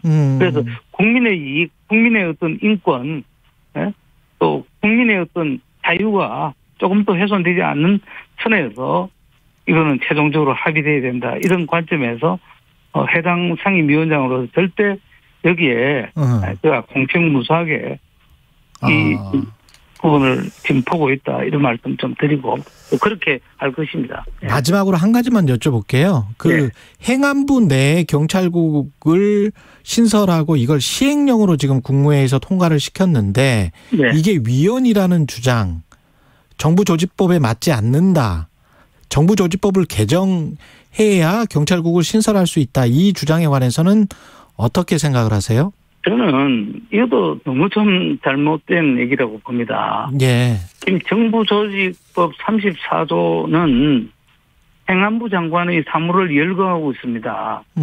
거기 보면은 제5항에 보면은 치안 사무는 행정안전부 장관이 경찰청을 통해 관장하도록 이렇게 규정이 되어 있습니다. 네. 그렇기 때문에 당연히 정부조직법 제34조에 의해서 행안부 장관은 경찰청장을 통해 관장해야 되고 또 관장하기 위해서는 당연한 조직이 있어야죠. 그러니까 지금까지 이런 조직이 없어서 이 경찰의 여러 가지 지금 특히 지금 자치 경찰이 지금 시행되고 있는데 이런 부분을 총무장관이 국무회의에서 의견을 개진하고 건의를 받고 하는 이런 공식적인 시스템이 부족했다는 거죠. 그래서 이것을 이번 기회는 또 윤석열 정부는 후보 시절부터 공약으로 비정상의 정상화를 하겠다. 그렇게 해서 민정실을 폐지하겠다. 치안비서관을 폐지하겠다. 공약을 했잖아요. 네. 공약을 거의 연장선상에서 비정상의 정상화를 하기 위한 그 어떤 기초를 닦는 작업이었는데 사실 이 부분이 정권 초기고 또 여소야대 전국에서 집권 여당이 좀 무기력한 모습으로 보였기 때문에 이게 더 좀 정폭된 부분이 있지 않나. 알겠습니다. 여기까지 듣겠습니다. 국민의힘 이채익 의원이었습니다. 국회 행안위원장입니다. 고맙습니다. 예, 감사합니다. 공정, 공익, 그리고 균형. 한 발짝 더 들어간다. 세상에 이익이 되는 방송. 최경영의 최강시사. 네, 이번에는 민주당 입장 들어보겠습니다. 행안부 장관도 역임하셨죠? 민주당 전해철 의원 연결돼 있습니다. 안녕하세요. 네, 안녕하십니까. 예, 지금 민주당은 당 공식 기구로 윤석열 정권 경찰 장악 저지 대책위원회를 만들었습니다. 이거는 민주당은 지금 경찰국 신설을 윤석열 정권의 경찰 장악 의도다 이렇게 지금 보고 계시는 거예요? 그렇습니다. 일단 위법하고요. 또 정당성도 결여되어 있다라는 생각에서 그동안 민주당에서는 이제 상임위가 구성되어 있지 않은 관계로 대책단을 하다가 이제는 새로운 상임위원회와 함께 대책위원회를 만들어서 좀 더 적극적으로 대응도 하고 그리고 국민분들께도 이것에 옳지 않음을 말씀드리겠다라는 뜻에서 대책위원회로 확대 편성을 했습니다. 위법하고 정당성도 결여되어 있다라고 말씀을 하셨는데 어떤 부분에서 위법하다라고 보세요? 예, 먼저 말씀드린 정당성 부분이에요. 물론 이제 그 입법의 경우 또 법의 규정을 볼 때는 법의 취지가 중요하지 않습니까? 그러면 현재 정부조직법에 보면 행정안전부 업무에서 치안사무라는 것을 제외시켜놨습니다. 삭제되어 있죠. 그것이 1990년도에 그동안의 경찰이 충분하게 독립성 또는 나아가서 해야 될 그런 부분이 좀 부족하다. 그러니까 중립적이고 독립성이 부족하다라는 측면에서 치안사무를 배제했던 그런 규정이 지금까지 계속 유지를 해오고 있습니다. 다시 말씀드리면 치안사무를 배제했던 게 역사적 이유가 있었던 거고 현재 정부조직법에도 이 치안사무가 삭제되어 있기 때문에 정당성 측면 또 형식적 측면에서 행정안전부가 경찰청에 대한 치안사무를 하는 것은 옳지 않다라고 저희들이 말씀드리는 겁니다. 그런데 시행령을 지금 국회에서 통과시켰기 때문에 국회에서 할 수 있는 게 있나요? 그렇게 되면? 일단 이제 제가 말씀드린 게 목적의 정당성이나 또 형식에서 맞지 않고 이번 절차에서도 사실 이 정도 중요한 사안이고 여러 우려가 있으면 충분한 논의 또 수기 과정을 거쳐야 되는데 오히려 입법 예고 기간을 40일에서 4일로 단축해서 했고요. 네. 더 문제점은 이와 같이 경찰과 관련된 업무는 현행 법에 의해서 경찰위원회가 심의 의결하게 되어 있습니다. 네. 이러한 경찰위원회 의결조차도 심의조차도 하지 않은 절차적인 하자도 굉장히 크다 말씀을 드리고요. 이제 국무회의에 통과됐기 때문에 사실은 이 부분에 대해서는 좀 더 적극적으로 국회가 역할을 해야 된다고 생각을 하는데 앞으로 이제 상임위가 열리면 1차적으로는 행안부 장관에게 이 부분에 대해서 충분한 설명을 듣도록 하고 또 문제점을 지적을 하겠습니다. 물론 오늘 본회의에서도 행안부 장관에게 또는 총리께 질의를 하겠지만 또 답변을 구하겠지만 앞으로 상임위에서 훨씬 철저하게 이야기를 하고요. 그리고 국회법에 따르면 시행령이 모법, 이거는 정부조직법이죠. 예. 모법을 위반했을 경우에는 정부에 대해서 충분하게 설명을 구하게 되어 있습니다. 정부는 답변을 해야 되고요.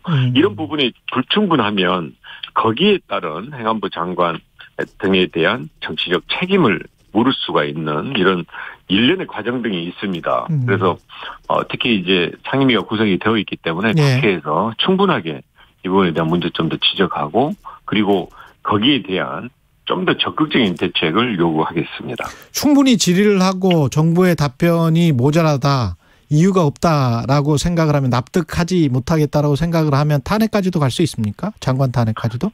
지금 탄핵을 이야기하는 것은 조금 빠른 것 같고요. 예. 말씀드린 대로 지금 많은 국민들이 거기에 대해서 이 문제가 있다라는 부분에 공감을 하고 있지 않습니까? 어제 저녁까지 이 부분에 대해서 문제점을 청원하는 그런 국민들의 의사가 20만 명을 넘었습니다. 다시 네. 말씀드리면 문제점을 충분하게 이야기를 하고 현재도 있지만 저는 이것에 더 나아가서 더 정확하게 문제점을 이야기하고 국민적인 공감대를 이룬다면 장관에 대한 정치적 책임도 앞으로는 물어갈 수 있다라고 생각합니다.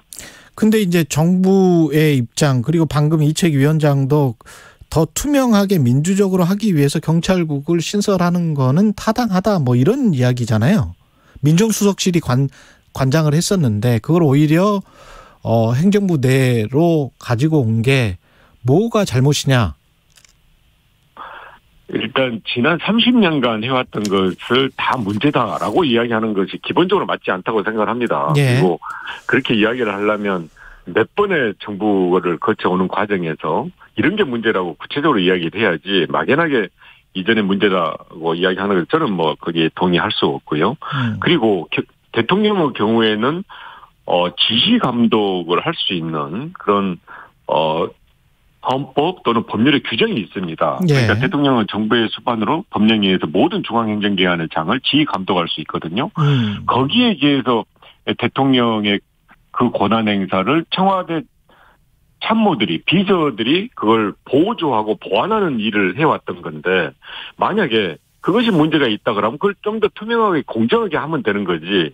그런 대통령의 권한 행사가 문제가 있다고 해서 법에 위반되게 법에 규정이 없는 행정안전부 장관에게 이 일을 하라라고 하는 것은 전혀 맞지 않다는 거죠. 그러니까 대통령의 권한에 문제가 있다. 그걸 시정하면 됩니다. 법에 따라서 시정하면 되고 또 행정안전부 장관에게 그런 일을 맡기고 싶다라고 한다면 법을 개정해서 그걸 이루면 될 텐데 그런 과정을 다 생략하고 일방적으로 밀어붙이식으로 하고 있으니까 저희들이 문제 제기를 하고요.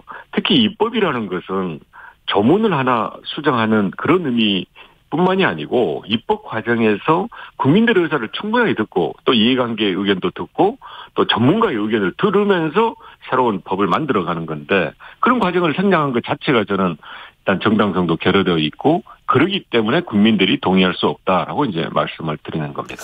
이번 그 시행령이 헌법재판소로 가면 어떻게 될 거라고 생각을 하세요? 저는 이제 뭐 거기에 대해서 속단을 지금 하기는 어렵습니다만 저희들이 분명하게 말씀드린 것은 위법의 소지가 아주 많다. 위법의 소지가 아주 많다.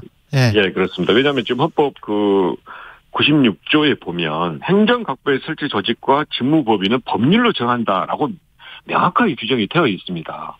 거기에 따라서 정부조직법이 만들어지는 거고요. 그런데 제가 앞에 말씀드린 바와 같이 정부조직법에서 치안사무를 삭제한 것이 그냥 무슨 실수로 한다든지 또는 그런 걸 삭제하더라도 포괄적으로 할 수 있어서 있는 범위를 인정하면서 삭제한 것이 아니고 역사적으로 60년대부터 삭제했다가 전체했다가 삭제했다가 전체했다가라고 충분한 필요성과 또는 거기에 따른 공감대가 형성되면서 그와 같은 규정을 만들었기 때문에 지금 그 규정을 삭제했던 취지와 전혀 배제되는 맞지 않는 그러니까 삭제를 했음에도 불구하고 그 취지에 반하는 것을 한다 하면 제가 말씀드린 헌법 96조 위반에 명확하게 저는 된다고 생각해서 위법 또는 위헌의 소지가 많다라고 말씀을 드릴 수가 있습니다. 그러면 민주당 같은 경우는 경찰이 수사권이 아주 커졌기 때문에 이거를 좀 견제할 수 있는 장치를 다른 대안 같은 거를 준비를 하고 계십니까 혹시? 문재인 정부까지 쭉 해왔고요. 그러니까 말씀드린 대로 경찰의 독립성, 중립성이 중요하기 때문에 그것을 저희들이 충분하게 보장하기 위해서 이제 노력을 해왔고요. 그럼에도 수사권 조정 등으로 인해서 경찰의 권한이 확대되니까 그걸 막기 위해서는 지금 법에 있습니다마는 경찰위원회를 좀 더 실제로하는 게 필요하다 해서 그 권한을 지속적으로 확대를 했습니다. 지금 경찰위원회는 사실 법상 자문기구여서 심의의결의 권한을 좀 더 적극적으로 활용할 수 있는 사무국을 설치하게 한다든지 또는 심의 권한의 범위를 확대하는 등의 조치를 계속적으로 해왔고요.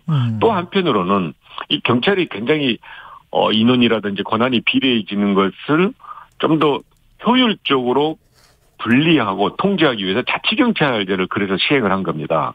다만 이 자치경찰제가 완성된 모습으로 하기 위해서는 국가경찰과 자치경찰이라는 이원화된 구조를 가야 되지만 예산의 문제라든지 조직 확대에 지나친 그런 우려 때문에 당장은 일원화의 모델로 해서 하고 있습니다만 만약에 자치경찰제가 완벽하게 정착된다면 제가 말씀드린 이원화가 된다면 상당 부분 국가경찰과 자치경찰에 의해서 경찰의 역할 등이 통제되고 또 거기에 따른 여러 가지 견제가 가능해지게 됩니다.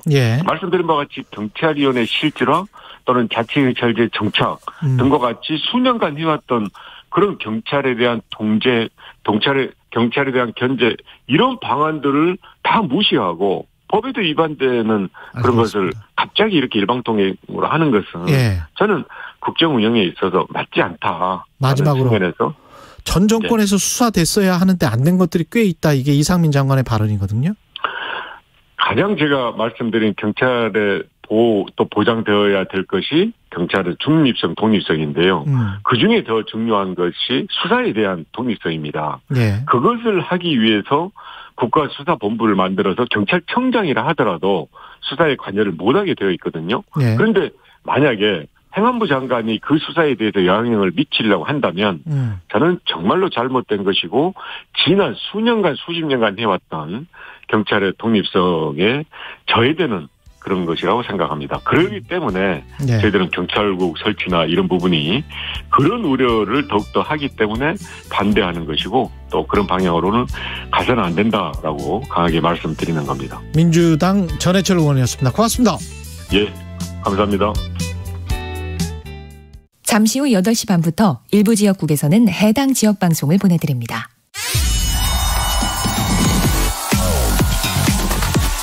여러분, 경제가 어려워서 너무 힘드시죠? 그래서 준비했습니다. 대한민국 경제 오디션 내가 경제스타 K. 경제와 관련된 이야기라면 모두 환영합니다. 총 상금 6천만 원을 준비했습니다. 자세한 내용은 오후 4시 5분 홍사원의 경제쇼에서 알려드릴게요. 진행은 서툴지만 내용은 알찹니다. 진실의 편에서, 정의의 편에서, 약자의 편에서 뉴스를 전합니다. 주진우 라이브와 함께 더 많이, 더 오래 웃었으면 좋겠습니다. 매일 오후 5시 5분 KBS 1라디오 주진우 라이브. 지금 시각은 8시 30분입니다. KBS.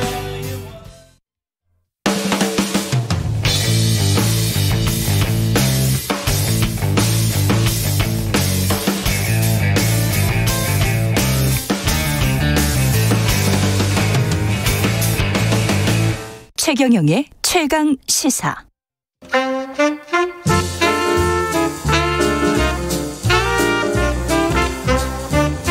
세상의 모든 뉴스를 탐구합니다. 김준일의 뉴스 탐구 생활. 네, 화제가 되는 이슈를 깊이 있게 파헤쳐보는 뉴스 탐구 생활. 세상 모든 것이 궁금한 남자 김준일 뉴스톱 대표 스튜디오에 나와 계십니다. 안녕하십니까? 네, 안녕하세요. 예, 오늘 뭐 휴가 이야기를 하게 돼서 대통령의 휴가 이야기를 그렇죠. 하게 됐습니다. 뭐 우리의 휴가 따위는 중요하지 않죠. 근데 오늘 뭐 최경 진행자는 거의 복장이 지금 휴가 복장이신데. 휴가를 올여름 휴가를 못 가니까요. 예. 예, 저는 9월 말에 갈 생각이어서 지금 뭐 시원하게라도 입자 뭐 그런 생각으로 그냥 나와봤습니다. 예. 이게 본인이 없으면은 회사 조직이 안 돌아간다, 뭐가 안 돌아간다 이렇게 착각하시는 분들 많은데요. 많죠. 예, 빨리 가셔야 됩니다. 그런 분들 얼마나 조직이 잘 돌아가는지를 좀 확인하셔야 돼요. 아, 저도 뭐 그렇게 그런 착각은 하지 않습니다. 예. KBS 훌륭한 분들 많기 때문에. 예. 일단은 뭐 휴가철이 돌아왔고요. 그 윤석열 대통령도 이제 휴가를 떠나고 보도가 많이 나왔습니다. 도어 스태핑에서 기자들이 물어봤는데 네. 이제 약식 기자회견. 약식 기자회견에서 이제 물어봤는데 그거에 대해서 저도 얘기가 나왔어요. 저도. 예. 그래서 이제 거제 쪽에 있죠. 그래서 그거에 대해서 근데 지금 대우조선해양이 파업 중이던 그 시점이어서 거기로 갈 수 있을라나 모르겠다. 뭐 이런 얘기까지 했었죠. 근데 어쨌든 다음 주 휴가를 갑니다. 예. 저도로 지금 가는 걸로 이제 알려졌어요. 그래서 저도가 이 저자가 돼지 저자예요. 돼지 저자. 뭐 돼지는 이제 돼지 축자도 있고 돼지 저자도 있는데 이게 선 모양이 돼지가 이렇게 누워 있는 모습이랑 비슷하다고 합니다. 저도 못 봐가지고 그냥 그렇다라고 해요. 예. 그래서 여기는 굉장히 이제 대통령의 별장이 이제 몇 군데가 있는데 유명한 데가 청남대. 청남대. 예. 예. 남쪽에 있는 청와대라는 뜻이래요, 그게. 아, 그렇습니까? 예. 예. 아. 예. 그리고 거기 지붕도 그러면 청와대 같은 그런 블루색.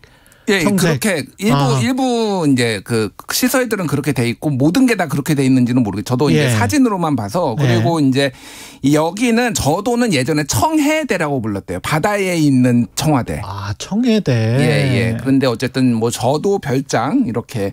저도는 언제 이거는 맞는 거예요?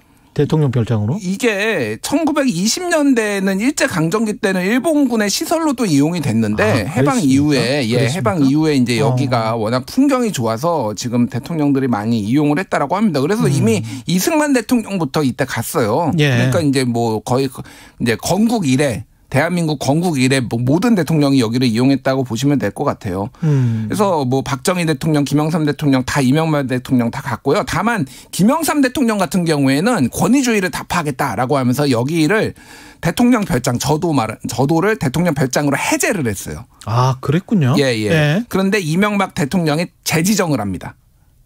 여기를 다시 대통령 별장으로. 예. 그래서 왜냐하면 여기가 또 본인이 건설회사에 이제 현대건설에 있었잖아요. 그렇죠. 재직 당시 이 별장을 짓는 현장의 소장으로 근무를 했다고 합니다. 뭐 특별한 추억이 있다고 이명박 대통령이. 그래서 이제 이렇게 돼서 다시 가고 싶겠네요. 그래서 대통령이 돼가지고. 노무현 대통령하고 김대중 대통령은 안 갔죠. 대통령 별장이 아니니까 여기가 저도는. 아, 그렇습니까? 예. 공식 지정 별장은 아닌 거군요. 아니, 그러니까 김영삼 대통령이 해제를 했고. 해제를 해서. 그러니까 이제 안 간 거고 그 두 사람은 다 청남대로 많이 갔고.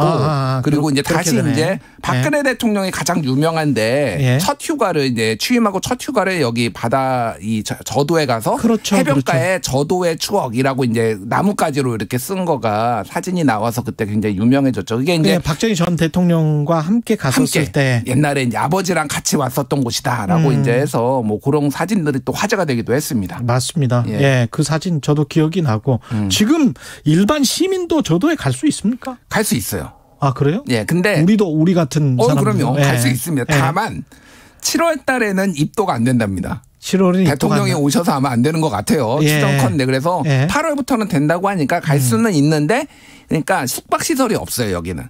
그러니까 일반인 숙박시설은 없으니까 둘러보고 이제 나올 수도 있고 사진 촬영도 제한적으로 이제 해군의 통제 아래서 어느 정도 할 수 있다고 합니다. 숙박시설은 없지만 혹시 텐트는 칠 수 있는 거 아니에요? 텐트도 안 되나? 안 되겠죠. 텐트는 안 되는구나. 예. 캠핑 안 되겠죠. 예. 그러면 다른 휴가지는 많잖아요, 사실. 예. 그러니까 충북 청주에 있었던 청남대. 아까 전에 말씀드렸지만은 여기에서 전두환 대통령이 여기는 지은 거예요. 여기 경관의 방에서 와 멋있다 그래가지고 전두환 대통령이 지었고 아까 전에 말씀드렸지 김영삼 대통령은 저도를 이제 해제를 해버렸잖아요. 그렇죠. 그래서 모든 휴가를 다 청남대에서 보냈고 청남대에 이제 길이 산책로가 있는데 이거를 조깅 원래 되게 좋아하시잖아요. 그렇죠, 조깅. 그래서 2km 이 조깅 코스는 민주화의 길이라고 이렇게 호칭을 했답니다. 청남대 한번 가서 뛰어보고 싶네요. 예. 그래서 뭐 김대중 대통령도 3년간 여름휴가를 청남대에서 보냈고 노무현 대통령도 청남대를 개방을 했어요. 노무현 대통령은 또. 그래서 여기에서 이제 CF도 찍고 드라마도 찍고 이렇게 이제 많이 유명해졌죠. 청남대를 배경으로 한 드라마가 있었습니까? 뭐 드라마 중에서는 제빵왕 김탁구 KBS가 만들었죠. 이런 드라마가 여기서 찍었다라고 하고요. 영화 서울의 봄이 지금 촬영 중이라고 합니다. 이게 70년대 말에 이를테면은 그 박정희 대통령 서거하고 뭐 이제 그 즈음인 것 같아요. 서울의 80년대 초. 그러네요. 서울의 봄. 그래서 뭐 황정민 씨, 뭐 정우성 씨 이런 게 나온다는데 이런 것도 찍고 있어서 여러모로 뭐 CF도 찍고 많이 하는 것 같습니다. 전임 문재인 대통령이 선택한 휴가지는 이쪽이 아니었습니까? 문재인 대통령은 좀 다양하게 갔어요. 그래서 강원도 평창, 오대산에 깜짝 등반도 하고 그때는 평창올림픽을 좀 점검하겠다. 뭐 이런 차원에서 갔고요. 경북 안동의 봉정사 이런 유네스코 세계문화유산 뭐 이런 이런 곳에 가가지고 좀 다변화했다 문재인 대통령은 이렇게 볼 수가 있을 것 같아요. 잘 쉬어야죠. 사람이 잘 쉬어야 되는데 휴가지에서 또 뭐 책도 읽을 수 있고 또 휴가지에서 어떤 책을 대통령이 읽었다 그러면 또 베스트셀러 되고 그러지 않았었습니까? 우리가 보통. 그래서 윤석열 대통령은 어떤 책을 읽으실까 그 공개를 할까 좀 궁금한데 이게 약간 적인 거거든요. 그러니까 사실은 뭐 비서실이 전략적으로 내놓는 메시지일 수도 있어요. 메시지도 있어요. 그래서 뭐 아주 개인적인 건데 정말 다 읽으시긴 하셨을까? 그 막 목록들을 모든 대통령이 막 7, 8개씩 막 쫙 내놨는데 이거 다 읽으셨나? 뭐 궁금하기도 합니다. 하지만 믿어야죠. 우리가 대통령이 읽으셨을 겁니다. 그래서 문재인 대통령 같은 경우에는 작가 한강 씨의 뭐 소설 소년이 온다. 뭐 김성동 소설 국수, 뭐 진청규 작가의 평양의 시간은 서울의 시간과 함께 흐른다. 뭐 명견만리 뭐 이런 것들을 읽었다고 그때 소프트한 게 많군요. 소프트한 게 좀 많았어요. 소설 많고. 저는 이명박 대통령이 굉장히 흥미로웠는데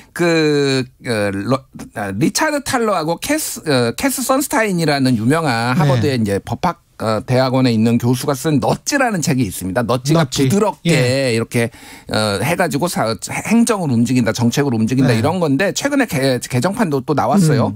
이 책을 읽었다. 그리고 마이클 샌들의 정의란 무엇인가 이걸 정의란 읽었다. 무엇인가. 정의란 무엇인가를 읽으셨는데 참 뭐 노무현 대통령은 말을 잊지를 못합니다. 넛지와 정의란 무엇인가 이명박 대통령이 그 선정한 책들은 사실은 참 좋은 책들입니다. 다 좋은 책이죠. 한번 읽어보세요. 노무현 대통령은 파인만의 6가지 물리 이야기. 그래서 과학에 대해서 상당히 관심을 가졌고 뭐 주 5일 트렌드 민주화 이후의 민주주의 뭐 이런 것들을 읽었다고 합니다. 민주화 이후의 민주주의 이것도 참 좋은 책입니다. 박근혜 대통령은 다른 이거를 공개를 하면 이 책들이 베스트셀러가 되니까 다른 출판사를 소외를 시킨다 그래가지고 2015년에 한국인만 모르는 다른 대한민국 요거 한 권만 공개하고 나머지는 뭐 읽었다 공개를 안 했어요. 그러니까 정부마다 조금 차이가 있는 것 같아요. 윤석열 대통령은 그 전에 뭐 밀턴 프리드만 그 책 이야기를 후보 시절에는 했는데 이번에는 이제 어떤 책 이야기가 나올지 궁금하네요. 미국 얘기를 조금 하면은 이게 그러니까 대통령제니까 상당히 비슷하잖아요. 예. 미국도 이제 대통령도 휴가 많이 가잖아요. 그렇죠. 많이 가죠. 예, 예. 그래서 미국 대통령들도 한국하고 비슷합니다. 그러니까 뭐냐면은 이 엄중한 시기에 어디에 휴가를 가냐 언론들이 엄청 비판을 해요. 그래서 지금 대표적인 게 지금 조 바이든 대통령이 지난해 11월에 추수감사절이 거기는 또 미국은 굉장히 큰 행사잖아요. 네. 우리 추석이니까. 가족들하고 같이 나갔어요. 그래서 12명의 가족하고 간다라고 12명의 명단에다 공개를 했습니다. 12명의 명단을 공개를 했는데 손자 손녀까지 이제 다 간 거죠. 그런데 누구한테 갔냐면은 그 오랫동안 이 집에 가서 본인이 휴가를 보냈다라고 하는데 데이비드 루벤스타인이라는 사람이에요. 근데 이 사람이 사모펀드 칼라이 그룹의 공동 창업자건 공동 최고 경영자인데 전 세계 261위 부자입니다. 5조 5천억 원 정도의 부자. 칼라이 그룹? 예. 그러니까 근데 왜 거기 갔지? 매년 갔대요. 그러니까. 조금 좀 부적절하다. 그러니까 본인은 이제 친구라서 갔다라고 하는데 그래서 공화당에서 보수 진영에서는 야 서민 대통령이라고 맨날 노동자 출신이다 본인은 얘기를 하면서 아니 그것뿐만이 아니고 왜 칼라이 그룹의 특정 좀 그런데? 그렇죠. 예. 그래서 이제 그런 부분들을 상당히 이제 비판을 많이 뒀죠. 그래서 에어포스 1을 타고 갔대요. 에어포스 1을 타고? 예. 그러니까 이게 미국은 그렇게 한답니다. 에어포스 온 가족이 에어포스 1을 타고 왜냐하면 땅덩이가 크니까 비행기를 타야 되는데 에어포스 1을 타고 가서 이게 하여간 논란이 많이 됐고 원래 이렇게 전쟁 중에도 미국은 휴가를 많이 가요. 오바마 대통령은 IS 이슬람 국가하고 전쟁하던 2014년에 휴가 가가지고 그때도 언론들이 난리가 났거든요. 어떻게 갈 수가 있느냐. 근데 그건 약과예요. 그 루즈벨트 대통령은 2차 세계대전 중간에 휴가를 가가지고 근데 여기에서 재밌는 게 뭐냐면은 그때 당시에 휴가를 가가지고 무기 대여법을 거기에서 구상을 했다라고 해요. 뭐냐면 2차 세계대전에 나중에는 참전을 하지만은 처음에는 참전 안 했잖아요, 미국이. 그러면서 유럽을 도와줄 방법을 우리가 미국을 그러니까 무기를 유럽에 주는 방안을 법으로 만들어 가지고 이거를 주자. 사실상 개입을 하자라는 거를 이 휴가지에서 구상을 했다라고 합니다. 그러니까 그런 식으로 휴가지에서 많이 이제 업무를 한다라고 그래요. 그래서 실제 백악관은 대통령이 휴가 갈 때 200명 정도의 참모가 같이 간대요. 그러니까 그래서 이게 휴가가 아니다. 그래서 예전에 레이건 대통령의 부인이었죠. 낸시 레이건 여사가 이렇게 얘기를 했어요. 대통령에게 휴가는 없다. 다른 풍경을 볼 기회만 있을 뿐이다. 얼마나 불만이었겠어요. 그래서 뭐 그런 얘기도 있고. 그래서 미국 대통령 같은 경우에는 좋아하는 곳이 있어요. 그래서 데이비드 캠프라고 유명한 데가 있잖아요. 그렇죠. 거기는 오바마 대통령이 많이 갔는데 거기에서 이제 참모들하고 농구를 많이 데이비드 캠프에서 농구 선수 출신이잖아요. 예, 멋있었어요.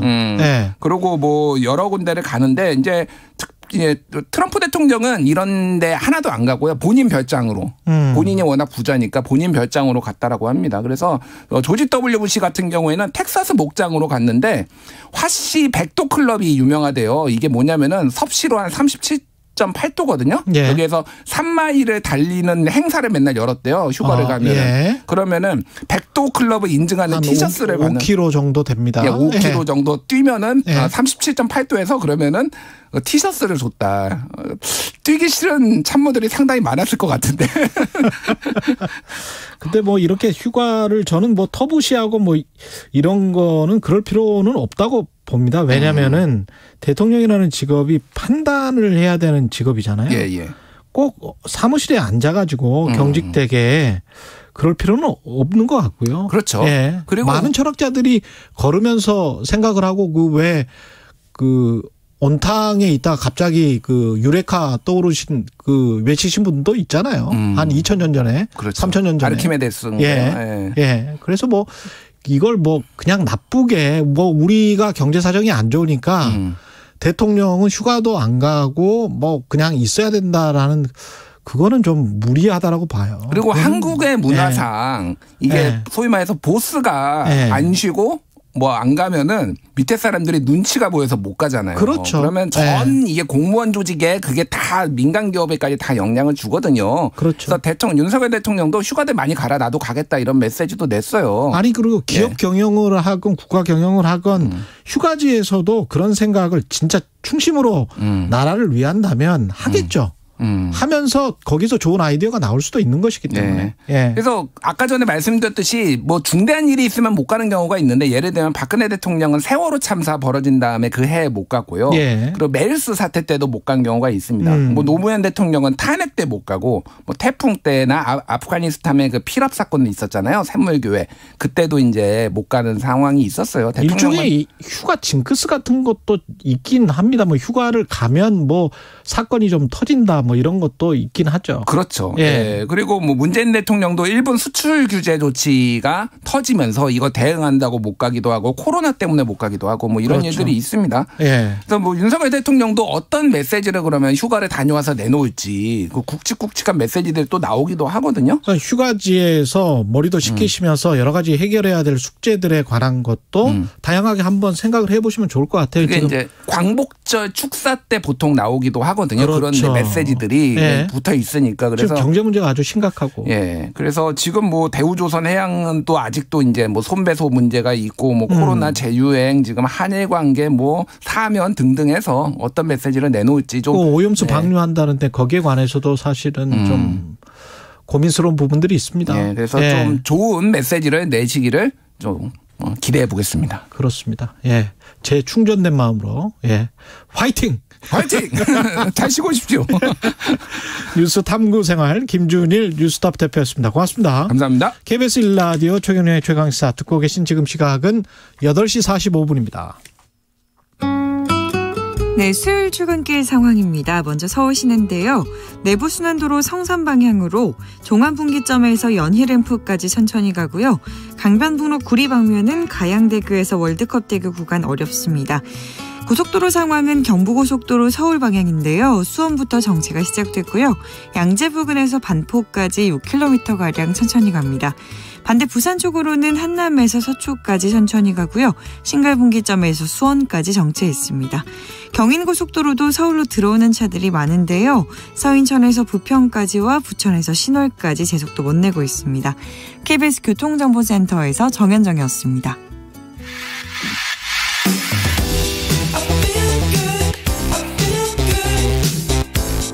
세상에 이익이 되는 방송 최경영의 최강시사. 네, 우리나라 축구대표팀이 오늘 오후 일본 도요타 스타디움에서 2022 동아시안컵 일본과 최종전 치르네요. 박찬하 축구 해설위원 연결돼 있습니다. 안녕하세요. 네, 안녕하세요. 예, 일본과 최종전인데 이번 경기에서 비기기만 해도 우승합니까, 우리가? 그렇습니다. 우리가 이미 2경기를 치렀는데요. 예. 일본을 상대로 3대0 그리고 또 중국을 상대로도 3대0으로 승리한 상황이라서 승점 6점 확보를 했습니다. 일본은 1승 1무 승점 4점이고요. 중국이 현재 승점 1점이거든요. 그래서 우리가 일본과 마지막 경기를 앞두고 있는 상황에서 승점을 한 점 이상만 가져가게 되면 우리가 우승을 할 수가 있습니다. 근데 비기기만 해도 우승한다 뭐 이러면은 또 지는 경우도 있잖아요.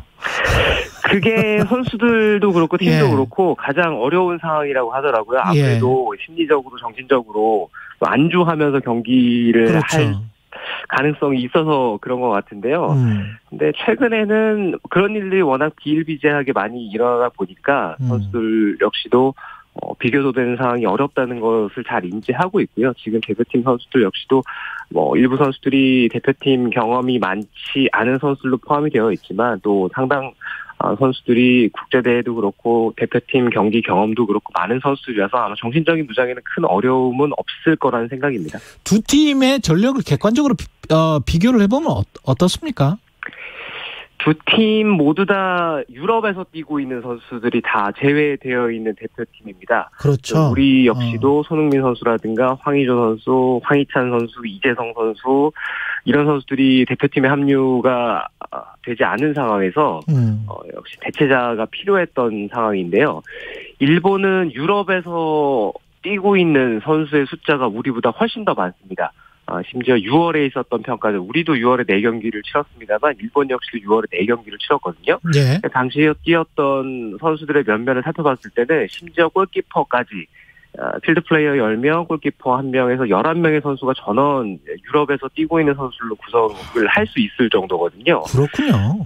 그래서 일본이 이번 동아시안컵의 선수 명단을 발표를 했을 때 J리그에서 뛰고 있는 선수들이 대부분이었습니다. 그리고 한 선수가 지금 다가올 시즌에 이제 스페인으로 이적이 되어 있는 선수가 포함이 되어 있는데 현재로서는 J리그에서 뛰고 있었던 선수거든요. 네. 그래서 더 새로운 얼굴이 많이 발탁되어 있는 쪽은 일본 쪽이고요. 물론 일본 역시 대표팀 경험이 있는 선수들도 있습니다만 우리는 그래도 일부 선수들이 빠졌습니다만 벤투 감독과 오랜 기간 동안 함께하면서 우리 대표팀의 철학이라든가 방향성을 이해하고 있는 선수들이 다수가 포함이 되어 있습니다. 다 K리그와 J리그를 대표하는 선수들로 구성이 되어 있는데 전체 전력이라든가 균형 이런 것들을 봤을 때는 우리가 좀 낫지 않을까 조심스럽게 얘기할 수가 있습니다. 조직력이라는 측면에서는 어떻게 봐야 되나요? 이런 조직력이라는 측면에서는 우리가 가지고 있는 장점이 있죠. 우리가 미드필드 쪽도 그렇고 뭐 측면에 설 수 있는 선수들도 그렇고 방금 전에 말씀드렸던 것처럼 그동안 벤투 감독과 함께 해온 선수들의 숫자가 좀 있는 편이거든요. 네. 네, 그래서 그런 선수들이 모두 다 경기장에 나서게 된다면 조직적인 부분에서도 우리가 근소 우위를 얘기할 수는 있을 것 같습니다. 눈여겨봐야 될 선수들 한일전에서 우리 선수들은 어떤 선수들이 있을까요? 아마 경기 일정이라든가 이제 선수 기용 면에서 봤을 때는 홍콩이랑 첫 번째 경기를 하고 중국전에서 중국이랑 2차전을 했는데요. 홍콩전에 선발로 나섰던 선수들이 오늘 일본과의 경기에서 선발 출전하게 될 가능성이 큽니다. 그래서 그 경기를 중심으로 봤을 때는 우리 대표팀 공격수 계보를 이어가고 있는 대한민국 스트라이커 계보를 이어가고 있는 조규성 선수가 이번 대회에서도 좋은 컨디션을 보여주고 있습니다. 그래서 조규성 선수를 기대를 해볼 수가 있고요. 권창훈 선수가 지금 K리그에서는 좀 컨디션이 업다운이 있는 편인데 그래도 대표팀 가서 뛰는 경기에서는 공격 포인트도 많이 기록하고 또 공격 포인트 중에서 중요한 순간에 골을 많이 터뜨리는 편이거든요. 네. 권창훈 선수도 기대를 해볼 수가 있고 또 왼쪽 수비로 선발 출전을 할 것이 유력시되는 김진수 선수 1차전 때 주장 한 장 차고 경기를 뛰었거든요. 김진수 선수가 또 우리 풀백이라는 좀 특수한 포지션에서 봤을 때는 상당히 중요한 선수입니다. 그래서 김진수 선수 지켜볼 필요가 있습니다. 우리가 좀 더 공격적으로 나설까요? 벤투 감독이 어떤 전략을 구사할지도 좀 의문이네요. 벤투 감독의 스타일은 확고하죠. 어떤 상황이든 어떤 상대를 만나건 자신의 스타일을 고수하는 편입니다. 그래서 상대가 약했을 때 아무래도 이제 보는 이제 팬들이라든가 시원한 경기 통해서 공격적인 경기를 통해서 대량 득점을 하고 좀 이랬으면 하는 응원의 마음이 있잖아요. 예. 벤투 감독은 강팀을 만나건 약팀을 만나건 그냥 우리의 스타일대로 우리의 속도대로 경기를 하는 편입니다. 그래서 지난 두 경기도 그랬거든요. 예. 아마 일본과의 경기에서도 큰 차이는 보이지 않을 겁니다. 우리가 하던 대로 계속해서 공을 오래 소유하려고 하고 그리고 모험적인 시도를 하지만 그 모험적인 시도의 숫자를 늘리지 않고 평정심을 90분 동안 유지하면서 실수를 줄여가고 그러면서 우리에게 찾아온 기회를 최대한 잘 살리는 쪽으로 지금까지 해왔던 대로 이번 경기도 하게 될 가능성이 크다는 생각입니다. 일본의 라인업도 궁금하고 승패를 가를 열쇠가 여기 지금 일본에서 하게 되잖아요. 그렇죠. 그렇게 되면 아무래도 좀 분위기가 가장 큰 변수는 고온 다습한 날씨인 것 같습니다. 예. 일본이 지금 습도가 계속해서 지금 중계를 제가 하고 있는데 날씨를 살펴보면 우리보다 훨씬 더 습한 날씨더라고요. 습도가 70%가 넘어가는 경기가 비일비재해서 그런 것이 아무래도 선수들에게는 가장 큰 변수로 작용할 가능성이 크고요. 일본 역시도 첫 번째 경기 일본이 첫 경기에서 이제 경기를 잘했는데 홍콩과의 경기에서 경기를 잘하고 그리고 두 번째 경기 중국과의 경기에서는 무승부를 기록했어요. 골 결정력을 살리지 못했는데 그 부분 봤을 때는 일본이 홍콩과의 경기에서 경기를 잘했으니까 일본 역시도 일정상 그 경기에서 주전으로 나왔던 선수 위주로 오늘 경기 나설 가능성이 크거든요. 일본은 아무래도 소속팀이 같은 선수들이 꽤 많이 있습니다. 요코하마 F 마리노스가 지금 J리그에서는 가장 잘 나가는 팀인데요.